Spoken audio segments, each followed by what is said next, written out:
Freedom of speech. তো freedom of স্পিচের মধ্যে অশ্লীল কোনো না ভাষা আমরা বলে ফেলি। আমরা যারা এখানে উপস্থিত হয়েছি, আমাদের মাসে ইনকাম তো 8,000 টাকার নিচে। আমরা কি করে BMW গাড়ি চাপবো?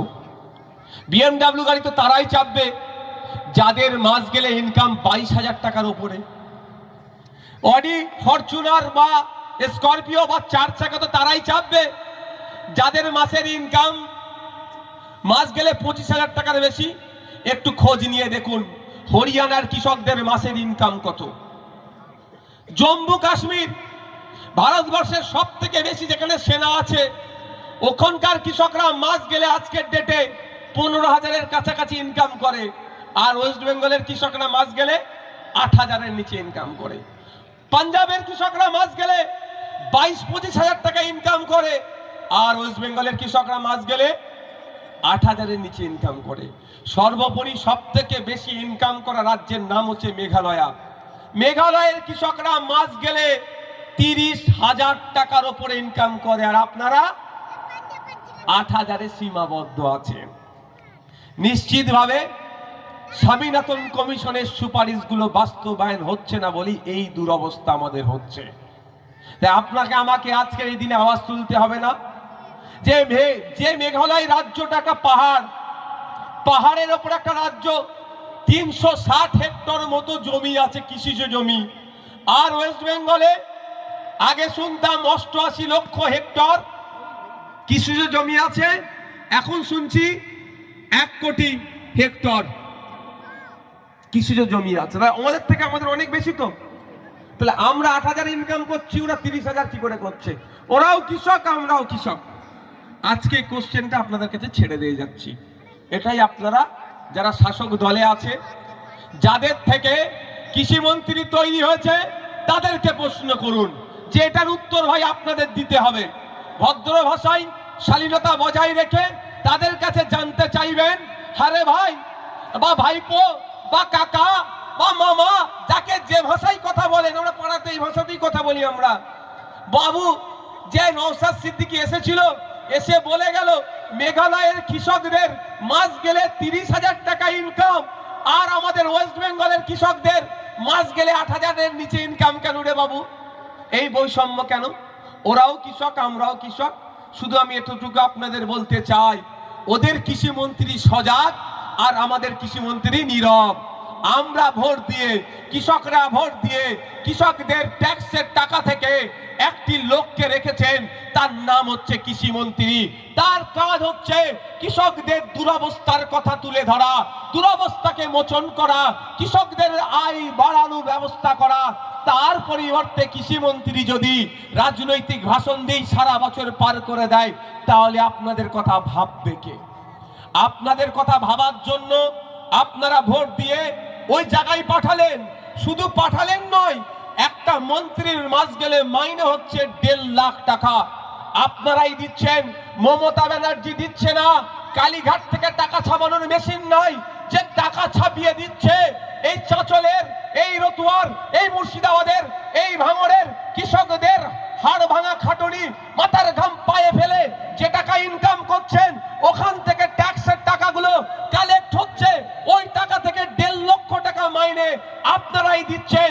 আপনাদের দুর্দশাগুলোকে মোচনের জন্য একটি লোক রেখেছেন। আমি এই ভাষাই বলছি, একটি লোক রেখেছেন, একটি লোক রেখেছেন। তাহলে লোকটা ভুল রাখা হয়েছে, তাই না?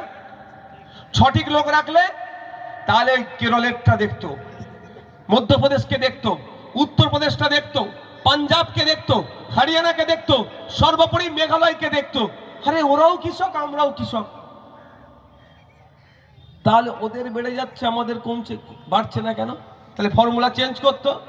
C2 + 50%, মানে হচ্ছে একটা ফর্মুলা।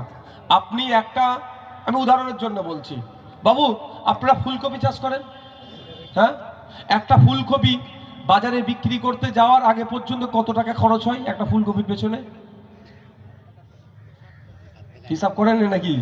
আমি বলি আপনাদের, কোনো জায়গায় 3.5 টাকা, কোনো জায়গায় 4 টাকা, কোনো জায়গায় 5 টাকাও খরচ হয়ে যায়। ঠিকঠাক বলছি তো? আমি একটু গবেষণা করি বলছি, মানে আপনাদের মতো লোকের সাথে উঠা বসা করে। এবার বলুন বিক্রি করেন কত? আপনার একটা ফুলকপি তৈরি করতে 3.5 টাকা খরচ হচ্ছে, বিক্রি করছেন কত?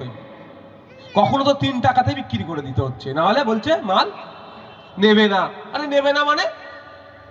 নেবে না মানে না, আমি যখন ওই ফুলকপিটা খাচ্ছি ওটাই আমি জোড়া 40-50 টাকায় কিনছি, আর আপনাকে কি বলছে 2 টাকায় দে দে, না হলে মাল ফেলে দে। এরকম হচ্ছে না? এই যে সিস্টেমটাই তো ভুল চলছে। এটাই তো কৃষিমন্ত্রীর কাজ, যে নির্দেশনা দিয়ে দেওয়া যে একটা ফুলকপি তৈরি করতে 3.5 টাকা খরচ হয়েছে, C+2 3.5 টাকা খরচ হয়েছে, আর ওর মেহনত 3.5 টাকা। টাকা দিয়ে সার পানি বীজ নিয়ে 3.5 টাকা, আর মেহনত করেছেন ডবল 3.5 টাকা, আর তাতে 50% অ্যাড। তাহলে ক টাকায় বিক্রি হচ্ছে বুঝতে পেরেছেন? যদি 12 টাকা হতো, 3 টাকার ফুলকপি 12 টাকা হতো, তাহলে আপনার লাভ বাড়তো না কমতো? ইনকাম এখন আপনি 8,000 টাকার ইনকাম করছেন 3 টাকার কপি 3 টাকায় বিক্রি করে। কে আগুন তুলে তো 2 টাকা দেখাচ্ছিল, 2 টাকাও বিক্রি করে দেন না একদিন, আলু 2 টাকা। আমি তাও যদি 3 টাকার কফি 3 টাকায় বিক্রি করে 8,000 টাকা ইনকাম করছেন, ওই 3 টাকার কফি যদি 12 টাকায় বিক্রি করতেন তাহলে কত ইনকাম হতো? যদি আমি 3 গুণ বলি, 9 টাকায় বিক্রি করেন, 12তে যাচ্ছি না, 9 টাকায় যদি বিক্রি করেন 3 টাকার কফি, তাহলে 3 আসতে 24,000 টাকা মাস গেলে আপনাদের ইনকাম হতো। এই ইনকাম, এই লাইনটা কে করে দেবে? নওশাদ সিদ্দিকী। আমি তো কৃষিমন্ত্রী নই ভাই। আমি যদি কৃষিমন্ত্রী হতাম তাহলে আমি হাতে ধরে দেখিয়ে দিতাম, মানে করে দিতাম। কৃষিমন্ত্রী নই, খাতায় কলমে আপনাদের বুঝিয়ে দিলাম। এবার আপনারা যদি এই ইনকামটা পেতে চান কি করতে হবে? আপনারা যাকে কৃষিমন্ত্রী রেখেছেন হয় তাকে এই বার্তা দিতে হবে, এইটা আমাদের ইনকাম তুমি ব্যবস্থা করো, নাহলে আগামী 2026 আসছে, আমরা কিন্তু নতুন কৃষিমন্ত্রী করব, তার কাছ থেকে আমার ইনকাম বাড়ানোটা আমি বুঝে নেব। এটা আপনাদের বুঝতে হবে। এই জায়গাটাই আমরা ভুল করে ফেলি। আমরা কি চাইছি? সম্প্রীতির বাংলা চাইছি তো নাকি? আমরা কি হিন্দু কে মুসলমান এই লড়াই কোনোদিন যেতে চাইবো? সকালবেলা উঠে মাঠে যেতে হবে ভাই। মাঠে না গেলে মোদিও খেতে দেবে না, মমতাও দেবে না। যার রেশনে মাল দিচ্ছে তাও ডুপ্লিকেট চাল শুনছে চলে এসছে। কি গো, মাঠে না গেলে খেতে পাবে না। মোদি ভক্তকেও মাঠে যেতে হবে, দিদি ভক্তকেও যেতে হবে। বরঞ্চ এই দিদি আর মোদি মিলে, দাদা দিদি মিলে আমাদের মধ্যে লড়াই লাগিয়ে দেওয়ার চেষ্টা করছে। একজন বুকে হাত দিয়ে বলুন হিন্দু ভাই, 2014 সালের পরে মোদিজি ক্ষমতায় আসার পরে ব্যক্তিগত আপনি লাভবান হয়েছেন? একজন মুসলমান বুকে হাত দিয়ে বলুন 2011 সালের পরে মমতা ব্যানার্জি ক্ষমতায় আসার পরে ব্যক্তিগত আপনি লাভবান হয়েছেন? একজন বুকে হাত দিয়ে বলুন। তবে ওরাই বলতে পারবে যারা বিধবা ভাতা থেকে কাটিং করে, যারা বার্ধক্য ভাতা থেকে কাটিং করে খায়, যারা আবাস যোজনা থেকে কাটিং করে খায়, যারা এই কৃষকের যন্ত্রপাতিগুলো যেগুলো ব্লকে আসে লুট করে নেয়, তারা শুধু বলতে পারবে দিদির রাতে আমলে আমি খুশি হয়েছি। তাছাড়া কেউ বলতে পারবে না দাদা দিদির আমলে। তাই ওরা আমাদেরকে হিন্দু মুসলমানের মধ্যে লড়াই লাগিয়ে দিতে চাইছে। তা আমি বলবো হিন্দু মুসলমান নয়, আমি কৃষক, আমার এটাই পরিচয় হোক। ধর্মীয় পরিচয় হিন্দু, মুসলমান, খ্রিস্টান, জৈন বিভিন্ন থাকতে পারে, থাকবে। হাজার হাজার মানুষ বিভিন্ন ধর্মের মানুষ আছে, কিন্তু আমাদের সামাজিক পরিচয় কি? আমরা কৃষক, শ্রমজীবী মানুষ। তাহলে একসাথে আওয়াজ তুলতে হবে। কে হিন্দু কে মুসলমান দেখার দরকার নেই। ওরা তো এই লড়াইটাই লাগাতে চাইছে। আপনি চাইছেন নতুন কৃষিমন্ত্রী আনবো, আপনার সাথে রাম কাকার সাথে রহিম চাচার লড়াই লাগিয়ে রেখেছে। রাম কাকা রহিম চাচা একসাথে না লড়াই করলে নতুন কৃষিমন্ত্রী আনতে পারবেন না। আর ওরা ভালো করে জানে যে নতুন কৃষিমন্ত্রী আনলে কিন্তু এদের ডেভেলপ হবে। এদের ডেভেলপ করলে এরা আমাদের ভোট ব্যাংক হয়ে থাকবে না। 500 টাকা এদের ভোটটা আর কেনা যাবে না। এদের মাথার উপরে যে টাকা আছে সেটা লুটা যাবে না। সেই জন্য রাম আর রহিমকে এক জায়গায় থাকতে দিতে চাইছে না, এরা আলাদা করে দিতে চাইছে। আমি আপনার কৃষকদেরকে বলবো, যদি আপনাদের সেক্টরে ডেভেলপমেন্ট চান, আপনাদের মাসিক গড় আয় বাড়াতে চান, তাহলে 2026 সাল আসছে, আপনারা রাম রহিম এক হয়ে যান। সামাজিক পরিচয়কে এগিয়ে নিয়ে যান। ধর্মীয় পরিচয় মন্দিরে থাকবে, মসজিদে থাকবে, ধর্মস্থলে কবরস্থানে থাকবে, বিলেতে থাকবে, তার কোনো বিতর্ক নাই। কিন্তু সামাজিক পরিচয় আপনি কৃষক, এক জায়গায় থাকুন, রাম রহিম এক জায়গায় থেকে নতুন কৃষি মন্ত্রীকে নিয়ে আসবো এই শপথ আপনারা নেন, তাহলে আপনাদের ডেভেলপ হবে। না হলে ওরা চাই সবসময় ভাগ করে রাখতে। ভাগ করলে সুবিধা তো ওদের। শুভেন্দু অধিকারী মমতা ব্যানার্জির খুব ভালো সাক্ষাৎ, বিধানসভায় ডেকে চা খাইয়েছে, আর এক চাঁচলে বিজেপি আর তৃণমূলের দেখুন মারপিট করে মাথা ফাটিয়ে ফেলছে। চর্বি বেশি এখানকার লোকের, ওরা এসি রুমে বসে চা খাচ্ছে আর আপনারা বাজারে মুখ দেখা দেখি করছেন। ও আইএসএফ করে, ওকে কি ভয় মিথ্যা মামলা দেবো, ও তৃণমূল করে, ওর বিরুদ্ধে কিভাবে ব্যবস্থা গ্রহণ করব, এই চক্র চলছে তো। আর দেখুন, কোনোদিন দেখেছেন শুভেন্দু অধিকারী আর মমতা ব্যানার্জি হাতাহাতি লড়াই হতে? মোহাম্মদ সেলিম, ফিরহাদ হাকিম লড়াই করতে দেখেছেন? অধীর রঞ্জন চৌধুরী, অভিষেক ব্যানার্জির কোনোদিন লড়াই করতে দেখেছেন? কিন্তু লড়াই কোথায়? ভূতের মমতা ব্যানার্জি আর মুদের নরেন্দ্র দামোদর দাস মোদীর লড়াই হচ্ছে। ওরা রাজ্যের নেতারা লড়াই করছে না, ওরা এসি রুমে বসে চা খাচ্ছে। তা আমি অনুরোধ করব, যেদিন আপনারা বুথের লড়াই করা বন্ধ করে দেবেন, ওই সব রাজনৈতিক কারবারিগুলো পুরো ক্যাসেট জাম হয়ে যাবে।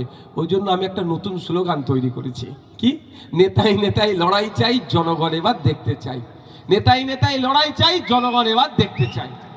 এতদিন তো কি হয়েছে, জনগণে লড়াই করেছে নেতারা, কোচের আসনে বসে দেখেছে। এবার ঠিক উল্টো হবে, এবার কোচ খেলবে, প্লেয়াররা দেখবে। কি বলছি গো, বুঝতে পারছো বাপ?